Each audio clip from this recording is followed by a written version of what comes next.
Glad to thank you for staying tuned. It is still the Glad to have you conversation back. on Lagos Television. You've been here with us since we started the show at 10. And thank you that you're still here. And if you're just tuning in, it is the conversation on Lagos Television. Infrastructure is the backbone of any thriving society. And in a bustling megacity like Lagos, Lagos is unique. Lagos is peculiar. Its role in it's even more critical when you look at the roads, bridges, public transport systems, drainage networks, and urban planning. Infrastructure indeed forms the backbone of economic growth, social development, and quality of life in our state like Lagos. Well, joining us to discuss Lagos infrastructure development policy is a friend of the house. He is a social affairs commentator. We have with us here Nelson Ekujimi. You're welcome to the conversation. Thank you very much. Good morning and good morning, viewers. Good morning. Now, like I said in my intro, that Lagos is peculiar. Lagos is unique. So looking at the peculiarity of a state like Lagos now, let us understand your perspective of the Lagos infrastructure development policy and why is it so critical for a state like Lagos? Well, thank you very much. Lagos is like we have all come to acknowledge, is a mini Nigeria. The population of Lagos is such that it's comparable even to some African countries combined, maybe 6-7 African countries. If you look at a population of over 22 million. So definitely, when you have such a huge number, a mass number of human beings, it is imperative of that society to put in place measures that will, ease the movement of goods and services from one point to the other. And in doing that, it means that infrastructures have to be put in place. You talk about roads, you talk about railway, you talk about water, you talk about security, you talk about schools, because definitely, even waste management, human beings are a being who consumes and pass out waste. Likewise, every other being.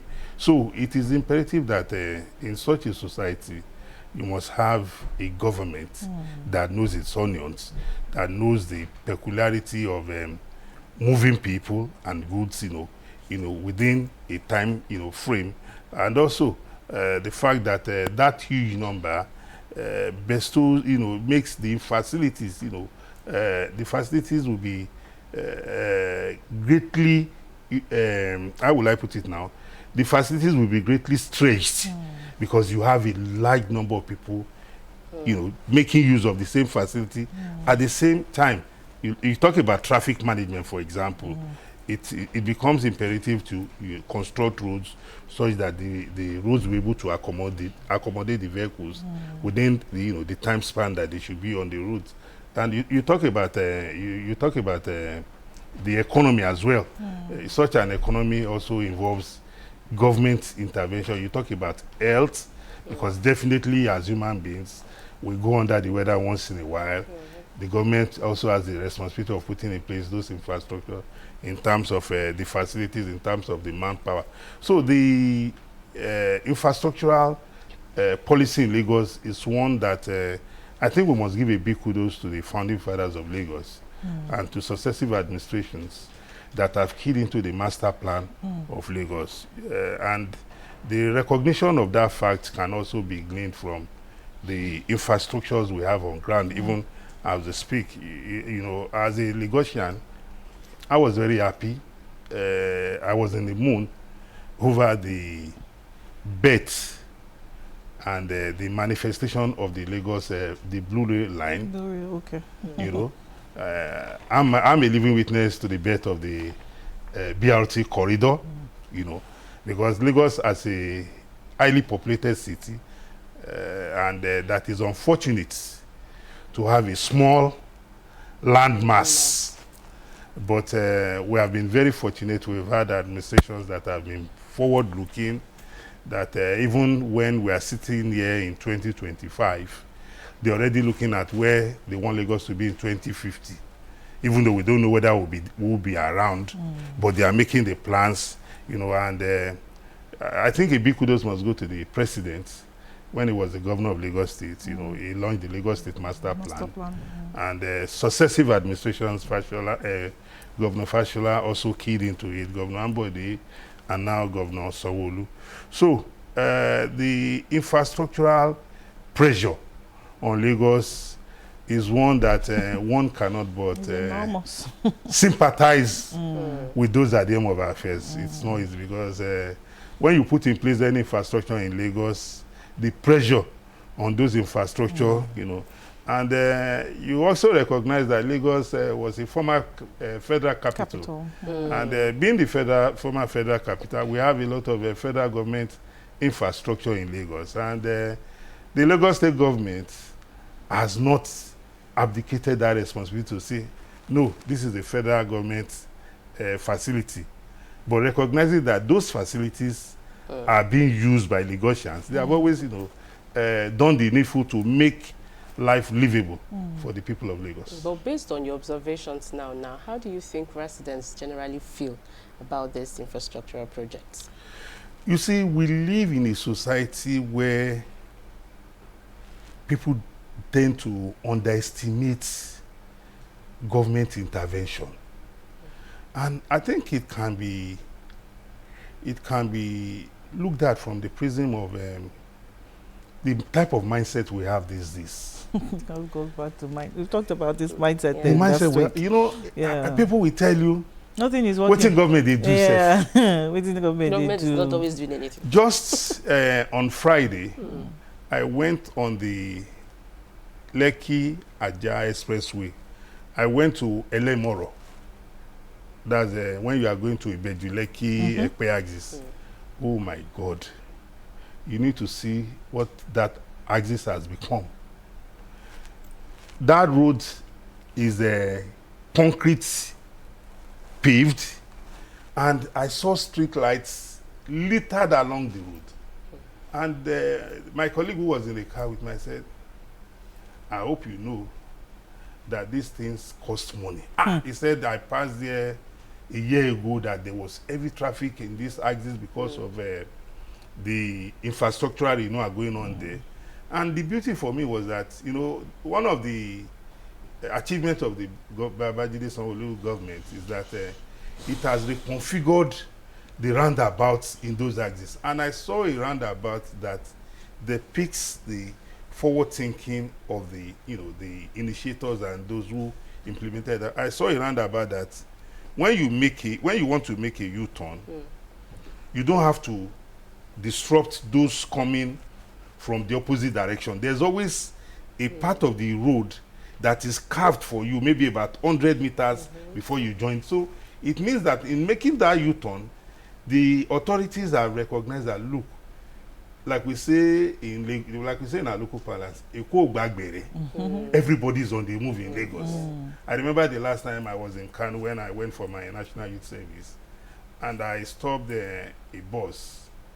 A bus was going, and the bus conductor spoke in Hausa, in Azakeji, where are you going? I still remember that language. And the bus even went as far as coming to where I was coming from. Meanwhile, you were running towards it. Meanwhile, I was because I had because in Lagos, you know, when you stop a vehicle, if you don't run, somebody else will board that vehicle for you. So, and seeing where we are today, that you can get to the bus stop, you can queue for the BRT bus. I've had the luxury of it because the last time I took a bus from here to TBS, I never knew it was that pleasurable.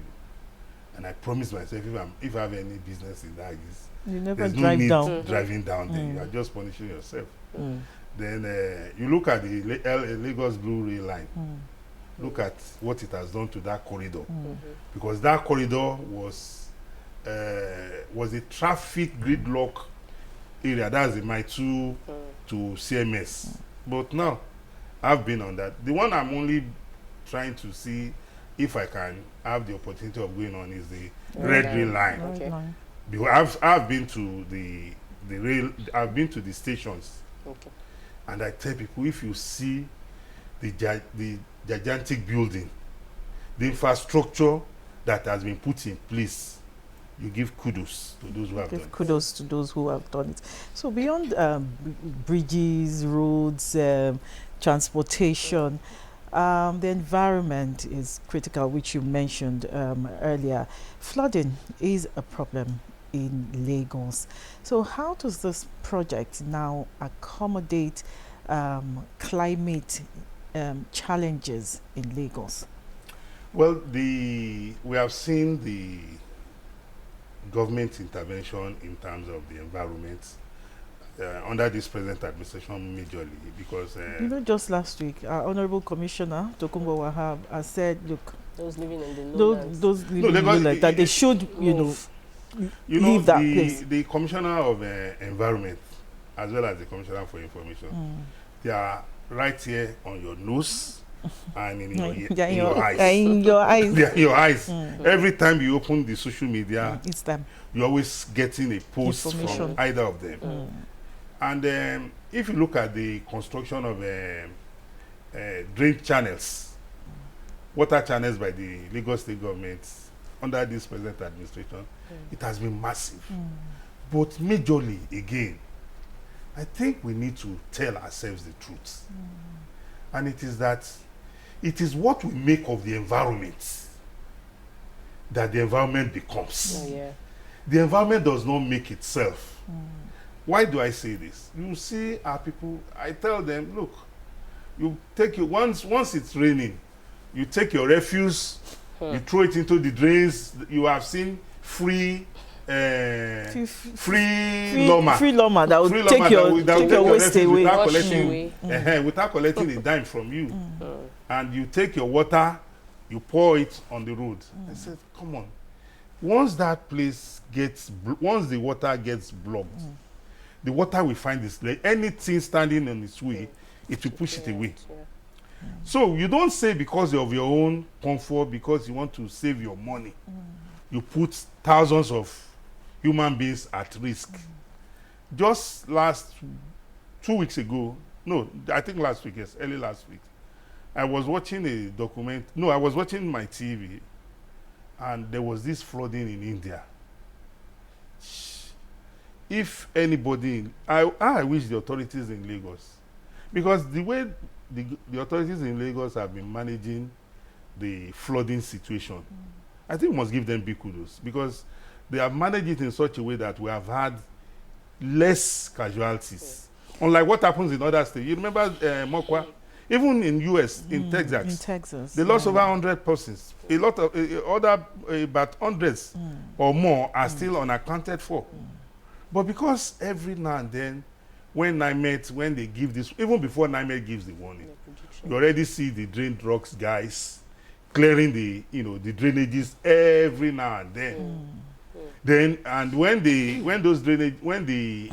output from the drainages, when it becomes dried, you see them bring trucks to evacuate. So I think the issue about the environment majorly is about us.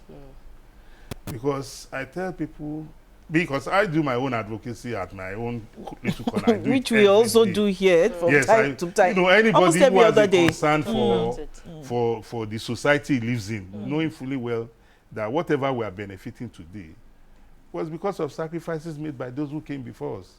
So it behoves on us also to at least make a little sacrifice for those who are coming behind. And not believe that it's all about us. Let us, make use of the environment, and we should give less concern to those coming after us.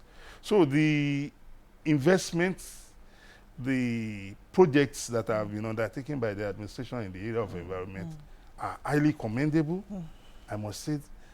But majorly, it is we that we need to start talking to ourselves in our little corners, that we need to change our attitudes. I need you to lay more emphasis on the role of citizens or residents in advocating for better maintenance of this infrastructure, because one thing that we are not so good with or good at here is maintenance culture.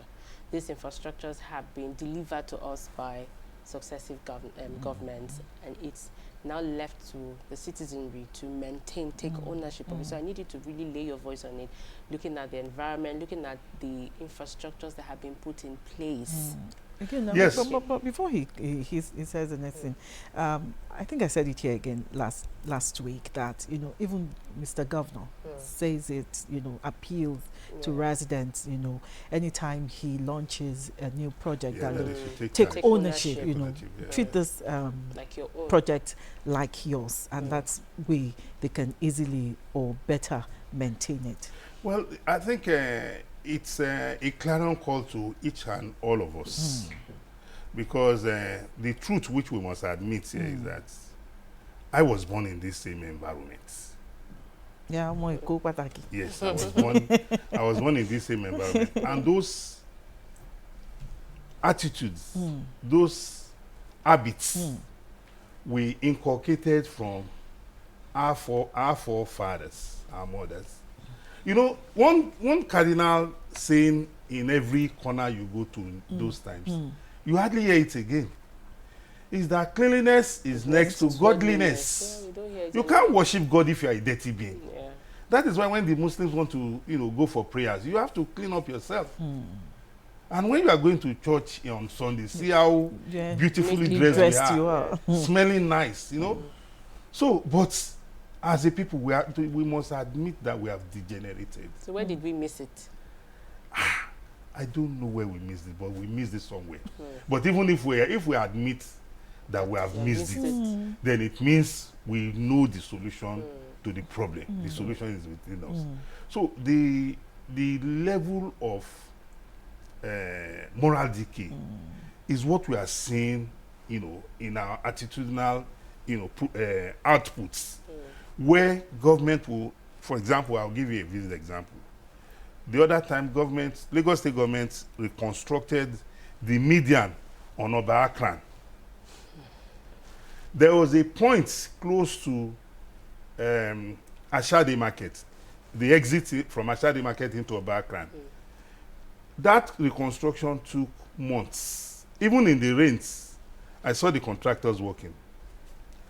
Lo and behold, after completion of that median, I saw that a large part of the median had been broken off. You know why?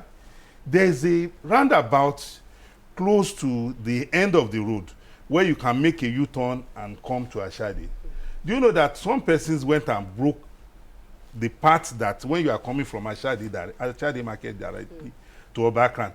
So in order for them not to go to that roundabout, which is less than 100 meters, they broke this part, and when they are making that illegal turn, they're always causing traffic. The likelihood of accident is because when you are going, and as a driver, your mind is fixed on, there's a roundabout, and somebody suddenly stops Just to and makes a turn, and another vehicle is coming. So you see our street lights, traffic lights, vehicles, whether intentional or otherwise, I don't know. But my admonition to the authorities is that because we're people that we have commercialized every relationship, I think the government should start putting in place the whistleblowers policy with regards to our infrastructure. Maybe that will help, because a lot of times we see these things and we don't give it down, forgetting that facility, millions of taxpayers' money has been expended on it, and the benefits is being shortchanged when people destroy it. Okay. When people, government say don't put refuse there, and you create your own, illegal refuse dump sites. So I think maybe if government introduces a whistleblowers policy that, okay, maybe at the end of every year, Mr. Governor will have a dinner with people who have, people who have contributed to, ensuring that law violators are made to pay for their sins. Maybe, but ordinarily, we don't need to be told to do the right thing. That's the way we're brought up. But because a lot of us, we have even failed. Because I remember when we were in school, you dare not pass a sheet. You dare not walk past a piece of paper on the floor without picking it. You'll be disciplined. But those little things that, has brought us up, and that is why we are still advocating for us to return to those old times, are no longer here. So, but be that as it may, the ball is in the court of the people generally. Okay. Because the government, when we talk about government, I tell people, when we talk about government, we're talking about human beings. Mr. Governor is in Alausa now, right now. He doesn't even know what is happening in Agidingbi, right here behind his office. Yeah. Because he's not God. It's only God that can sit on his throne and see everywhere. Okay. Earlier you talked about driving along the Aja Lekki access. Yeah. But some people feel that most of this infrastructure development is focused in the center of Lagos, because I want to touch on inclusivity. Now, while some say those in the underdeserved areas do not benefit, from this infrastructure development. If you hadn't come to talk about the expressway and the traffic lights, you had said, I wouldn't know. Many people who do not apply that access would not know. So how much of this is happening in the underdeserved areas? Well, and does this policy cover every part of Lagos? Well, we are a country governed by laws, and we have the federal government, the state governments, as well as the local governments. The local government's administration, majorly in Lagos State, I can say it with all sense of responsibility, that a lot of them have done very well. Okay. And when you look at even the government's intervention, you talk about the undeserved area. For example, sitting down here, I live in Agege. Is Agege still undeserved? Can we call Agege undeserved? You can, yeah. We have some areas there. Okay. But I can tell you for free. But that's where the speaker is from. About 95% of road infrastructures in Agege is top notch. That's where the speaker Lagos. Well, the speaker was from before the speaker came from Agege. The speaker was from somewhere else before. Then you're talking about you last week. I remember vividly well, and I watched it on TV, where the governor went to somewhere in Badagry, yeah. And commissioned some roads. I saw the happiness on the face of. In fact, it was like I don't know. Maybe the governor came by boat. I wouldn't. Yeah, he came through the ferry. Yes, through the waterways. Yes, he came because I saw when he was coming with his team. He came through the waterways. And I told those who were watching together. I watched it on your channel. I said, it's like the governor didn't come by vehicle. And if you look at that express route, the Lagos-Badagry express route, I've not been on that axis of late. But the report we have gotten is that road has been fixed. Then you also talked about places like Alimosho. You remember the governor, I don't know those areas, but if you go to Alimosho axis, the intervention by the previous government as well as this one in terms of road infrastructure. Then you look at somewhere like somewhere like Ikorodu also. If you go to those areas, in fact, I don't know areas that will qualify for undeserved again in Lagos with the way we are going. I think it behoves on us to hold the feet of the local government administrations, to the fire in all these nooks and crannies of Lagos, for them to live up to their responsibility.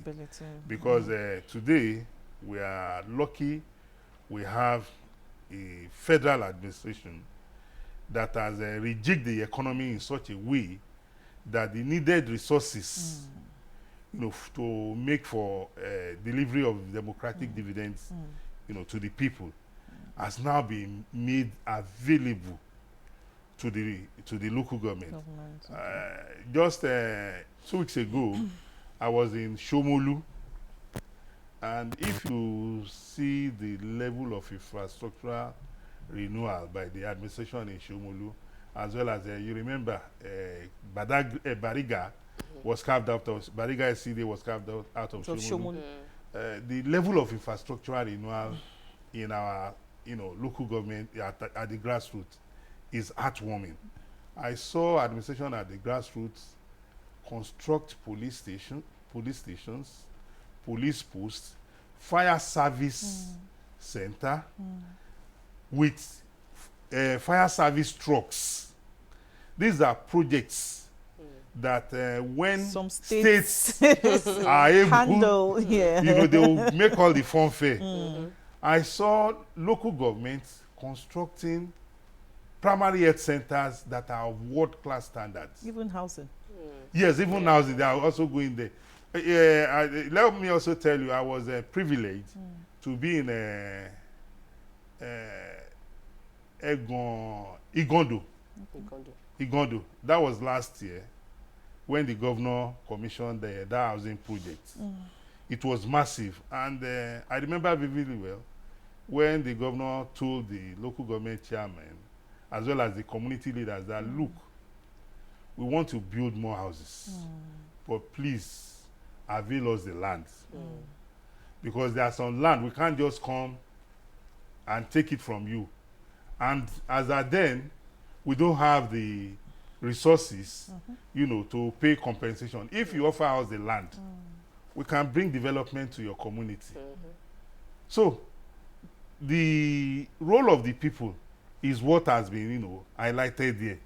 The role of the community leaders, the role of the obas, the bales, that if we create, necessary environment, development will come there. So, talking about the undeserved areas, if we had, before the advent of this administration, if we had 20 undeserved areas in Lagos, I'm sure as we are speaking now, they won't be up to 5. Okay. Yes, except if the local government administration in those areas are not doing what they are supposed to do. Because as I sit here, I can tell you confidently of local government, development.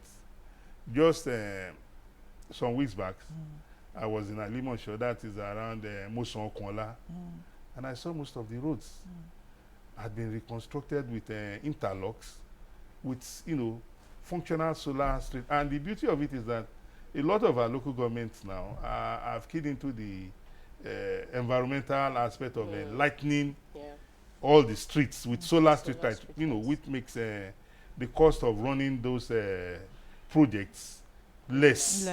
Because if they were not on solar, definitely you have to be buying diesel or petrol every now and then, and So the responsibility for those undeserved area that you have mentioned is not only for the state government to handle. The local government also have a role to play right there, and that is what we intend doing from now going forward. We're still talking about infrastructure development with the rapidly growing population here in Lagos. Looking forward, what are the sectors that you think the government should focus more on to keep up with the number of people trooping into the state? Well, the ones that are even already here. The greatest problem we have now is the issue of climate change, I must tell you. Then you look at security as well. And I must commend the government, right from the days of former governor, now President Bola Ahmed Tinubu, as well as Governor Fashola, when they set up the Lagos State Security Trust Fund. It has helped in the long way, but more still needs to be done. And also, you look at in the area of youth, should I say youth unemployment or youth restiveness? Just leave it as youth. Maybe youth inclusion. Just yes, youth inclusion. Yes. Yes, because they serve the majority of the population yes, they have, both in Nigeria and of course Lagos. So in the area of climate change, I think the advocacy should be upskilled, so that our people know that the environment does not make itself. we make the environment. And if we make the environment better, the possibility of us living longer and living a good life is very high. But when we make the environment otherwise, we shorten our own lifespan as well, and we make, we live in a dirty, and every now and then we be falling sick. Then talking about morals, I think it is important again that we should, invest more in civic education. Civic education is not only about the rights of the citizens. Civic education should be majorly about the responsibility, because a lot of times we want to assert our rights, forgetting that those rights come with responsibilities. So we need a lot of engagement in regards to civic. And then you talk about the infrastructure. For now, I'm aware that we have a multimodal transport system in Lagos, because we have the ferry, with the waterways, the transportation system is also there. And the beauty of the transportation system on water in Lagos is that, unlike other states, once you board the ferry in Lagos, automatically you must be with your life jacket. Your life jacket must be on, which is what we don't see in other states. Because I've also had the opportunity of going on, on the waters in some states, and if you have been following the news, the level of waterways accidents, majorly in the northern part of the country, like Niger State and what have you, you can see that the rate of accidents on the waterways is higher, unlike what obtains there. Water accidents in this part of the country is far and in between. It happens once in a while, because accident cannot but happen, because we are human beings, and the human factor will always come to play. But are those in charge of XYZ, are they putting in place the necessary safety precaution as prescribed by law? Yes, I'll say that is a fact. Then when you talk about the waterways in Lagos, for example, I know for free that anything from 6 p.m., all the jetties in Lagos are shut down.